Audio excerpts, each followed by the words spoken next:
RMS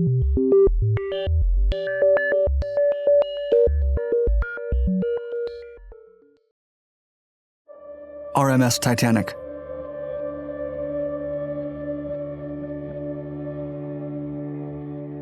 A crowd of over 100,000 people gathered at the dock in Belfast, Ireland on March 31st, 1911 to witness the launch of the RMS Titanic. As the crowds cheered, little did they know that the so-called unsinkable ship would find its demise only a year later. It featured state-of-the-art technology, including an electrical control panel, 4 elevators, and a wireless communication system transmitted in Morse code. The ship was more than 882 feet long and 175 feet high, and displaced a colossal weight of more than 46,000 tons. Nobody expected that the world's largest and most developed ship of the 20th century would sink weeks later during its maiden voyage. On the night of April 14th, 1912, while on its way from England to New York, the Titanic collided with an iceberg near Newfoundland and sank within a matter of hours. There are still many debates about the possible reasons behind the accident, and many photos taken during the ship's short life. However, Time magazine claims that this picture, taken on April 12, 1912, is considered the last image from the Titanic before its ultimate fate. The photo was shot from the ground and shows the Titanic while sailing away from Queenstown in Ireland during its maiden voyage at Crosshaven. It was taken by Irish Jesuit priest Francis Brown 3 days before over 1,500 people lost their lives in the cold waters of the Atlantic. The Jesuit priest sailed with the ship during the first part of the journey from Southampton, England to Queenstown, Ireland, now called Cobb. Father Brown was delighted by the luxuries of the Titanic and was tempted to stay for the remainder of the journey after a wealthy family offered him a ticket. Upon reaching Cobb, Brown contacted his clerical superiors to ask for permission, but he was ordered to return to his station at once. It is said that the last words he received from his superior in a note were, quote, "Get off that ship." One day after the accident, the Prince Adalbert ship took pictures of an iceberg with a smear of red paint along its base. The men did not know about the accident but were intrigued by it, although it has been said that the iceberg the Titanic hit was left in a much different state. However, on April 20th, German steamer Bremen passed through the scene of the accident and saw the bodies of some of the victims floating in the water. A passenger then took a photo of an iceberg, which is suspected to be the infamous one.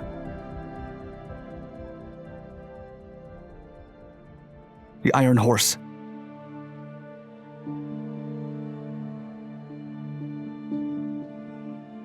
In 1868, photographer Alfred A. Hart captured the symbolic end of the Native American struggle against the unstoppable Anglo-Saxon westward expansion.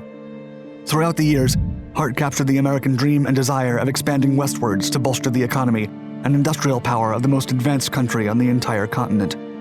However, this photo represented more than he could have ever imagined. Taken 435 miles away from Sacramento, California, Alfred Hart captured the scenery of the newly completed Transcontinental Railroad. The enormous mountains of the Sierra Nevada and the calm river waters that flow below seem forever disturbed by the railway that advances toward the horizon.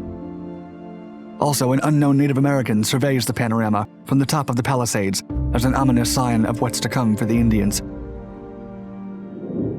The key to civilizing the savage lands of the West were the railways and the trains. Everywhere the trains went, civilization spread, and the white man came to stay. The Native Americans, who had suffered the violent persecutions of the British a century before, were now hunted by the U.S. Army after they refused to leave territories that once belonged to their ancestors. The Native Americans saw the railways and the Iron Horse, as they called the trains, as a direct threat to their existence and the peace treaties they had signed with the U.S. government.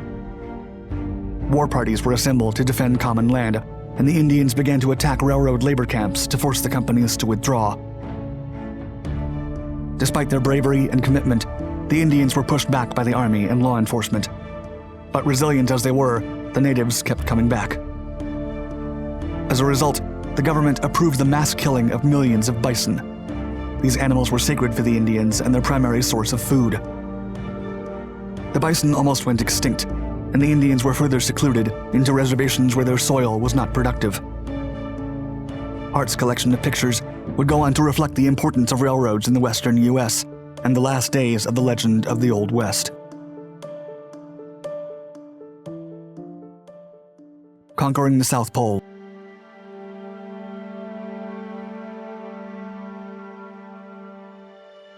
Terra Nova expedition, also known as the British Antarctic expedition, was a dangerous journey to the unknown territories of the South Pole.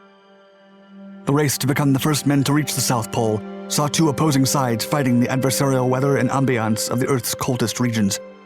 However, only one team would survive. On one side, there was British Captain Robert Falcon Scott and his men, while on the other was Roald Amundsen and his Norwegian team. Accompanying Scott was photographer Herbert Ponting, who managed to take some breathtaking photos of Scott's ship from different angles. In one of them, Terra Nova appears on the horizon, surrounded by the whiteness of the frozen landscape. And to add a greater sense of immersion, Ponting took the picture from a grotto in an iceberg. The image looks like the curves and jagged ice from the cave attempt to swallow Terra Nova, as if it were a premonition of what would happen to the team later on. After leading several scientific investigations months after they arrived in 1911, Scott laid out his plan to reach the South Pole. A party of 16 men would set across the Great Ice Barrier with supplies, ponies, dogs, and motor ledges. Some of them would eventually turn back at different latitudes until only a team of 5 would be left to reach the South Pole. The expedition set out in October of 1911, but by January, only Scott and 4 men continued to push forward. Then, after several setbacks, they finally saw an unpleasant view in the desolated landscape. Amundsen and his Norwegian team had beaten them by a month, and a black flag was a testimony to his adversary's feat. The team of 5 took one last photo before venturing back to Terra Nova. However, none of them survived.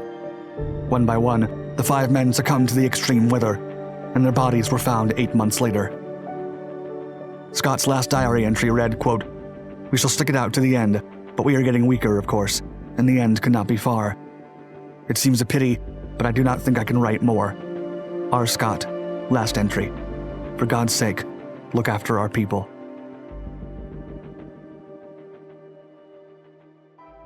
Uncovering a lost wonder.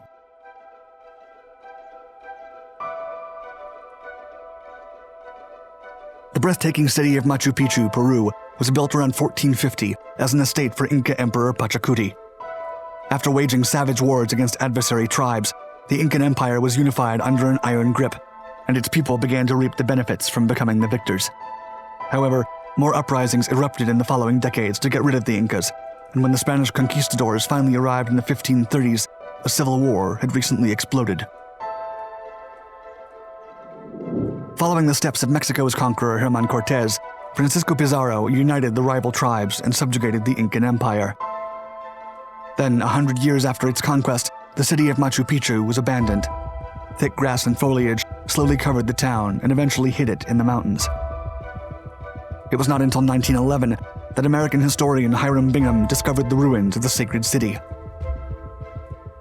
Shrouded by dense vegetation, Hiram coordinated the clearing of the site to discover if it was indeed the ancient city. Before the 4 months of excavation concluded, Bingham took a picture of the city's natural state. The town is barely perceptible and is covered by the thickness of the vegetation and the acclimation of sand. Today, Machu Picchu is considered one of the 7 wonders of the modern world and is visited by thousands of tourists every year. Mount St. Helens eruption.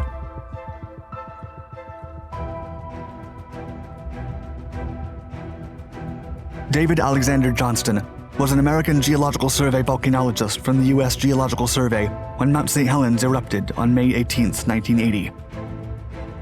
Magma began intruding into Mount St. Helens during winter and early spring of May 1980. Then, on May 17th, Johnston was photographed by Harry Glicken when he was scaling the crest of a bulge on the volcano's north side to sample gases. The next day, a magnitude 5+ earthquake was accompanied by a debris avalanche, and a 9-hour-long Plinian eruption followed. That tragic day, Johnston had agreed to fill in for another scientist and was stationed at the Coldwater 2 post, some 6 miles north of the mountain. Harry Glicken's photo would be the last known image of Johnston, taken just 13 hours before the violent eruption. At the time the molten pyroclastic flows began pummeling the area at supersonic speeds, Johnston was alone at his post, and just before his ultimate demise, he radioed his station, quote, Vancouver, this is it." Thank you for watching our video. Please like and subscribe to our Dark Documentaries channels to find more exciting historical content. And let us know in the comments below what you think of these last known pictures of such important events in history.